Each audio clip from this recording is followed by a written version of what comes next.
Howard Hughes was once the richest man in the world. He was also one of the strangest, a complete recluse for the last 20 years of his life. Hughes died more than a quarter century ago, but as we first reported back in 2003, his vast fortune is still making a powerful impact on the world. In suburban Washington, D.C., hidden behind trees so big and signs so small that even some neighbors don't know it's there, is the Howard Hughes Medical Institute, one of the richest and quietest charities ever created. Tom Check is the Institute's president. How large is the endowment? The good news is that as of 9:30 this morning, it was up from $10 billion a few months ago to now $11 billion. That makes the Hughes Institute the second largest philanthropy in the country. Only Bill Gates' foundation is bigger. Okay, so there's something interesting. Its mission, to unlock the secrets of life. Hughes funds hundreds of the best biologists and geneticists in America. Give us some of the Hughes greatest hits, some of the great discoveries. The discovery of the genes responsible for cystic fibrosis and muscular dystrophy, and a non-invasive test for colon cancer. And the new drug that fights leukemia, breakthroughs in AIDS research, work that may lead to a cure for spinal cord injuries, and much more. All these discoveries were made by so-called Howard Hughes investigators. There are more than 303 in the U.S., and they're the cream of the scientific crop, 12 Nobel Prize winners at the moment. Tom Check won his own Nobel for his work on RNA. How much does Howard Hughes spend a year funding all these projects? It's about $1 million per investigator per year, about $450 million a year. Wow. Who would have thought that the Howard Hughes fortune would end up supporting biomedical research? Probably not Howard Hughes. It's very likely that Hughes didn't mean for all this to happen. And that's where our science story gets juicy. Author Richard Hack has written 2 biographies of Howard Hughes.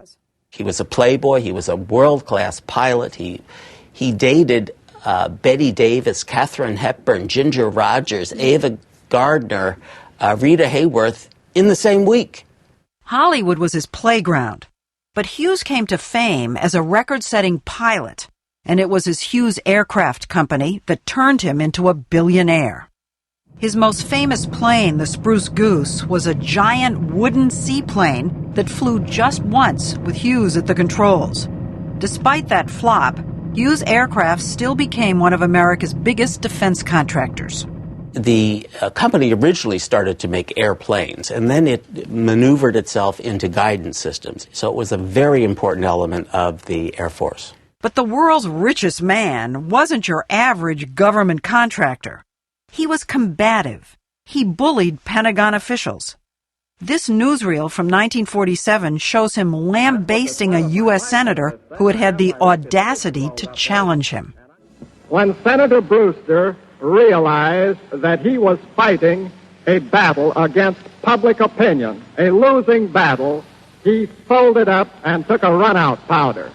By 1953, the temperamental Hughes had begun to withdraw from public view. His own executives at Hughes Aircraft often couldn't reach him, and he cut off all contact with the Air Force. At some point, the Air Force decided that Hughes was a liability to his own company. Right. And the Air Force came and delivered an ultimatum. Well, it was at the Beverly Hills Hotel, and the Secretary of the Air Force came and demanded to see Howard Hughes, who kept him waiting for an hour and a half. The Secretary of the Air Force came in and said, you either put control of this company under somebody that I'm going to tell you to hire, really? Or we are removing every single contract from Hughes Aircraft. He gave him 90 days. So what happened? Well, in exactly 90 days to the day, he created the Howard Hughes Medical Institute. This was one wily move. By giving the new institute 100% ownership of Hughes Aircraft, Hughes got out from under the Air Force ultimatum and built a giant tax shelter for the company's profits. Because it was a medical institute, it was all tax-free. It was a charity, even though, of course, they did no research. They did no research. There were no personnel. The only trustee was Howard Hughes. This is how this medical institute started. Right. When the IRS challenged the institute, it did begin to fund some research. But for many years, as Hughes retreated further into isolation and illness, much more money went to him than to science. I have a vision of him living at the top of a hotel in Las Vegas, and no one could get in to see him. That is absolutely true. He did black out the windows. He did live by himself. He didn't even walk to the bathroom. He was carried to the bathroom for a bed. He didn't even bathe. He didn't dress, let alone bathe. The fact is, the man had enough money that if he didn't want to get up out of bed, he didn't. And in fact, he didn't. Hughes died without a will in 1976, and the institute was mired in years of litigation. Finally, in 1984, a court appointed new trustees, and they promptly sold Hughes Aircraft to General Motors for $5 billion. Suddenly, an institute created basically as a sham became one of the richest charities America had ever seen. And wouldn't he be surprised? I would guess that he would be completely surprised, and this would be all very unexpected. I hope, though, that he would be excited about it. Hughes gives its investigators freedoms most scientists can only dream of.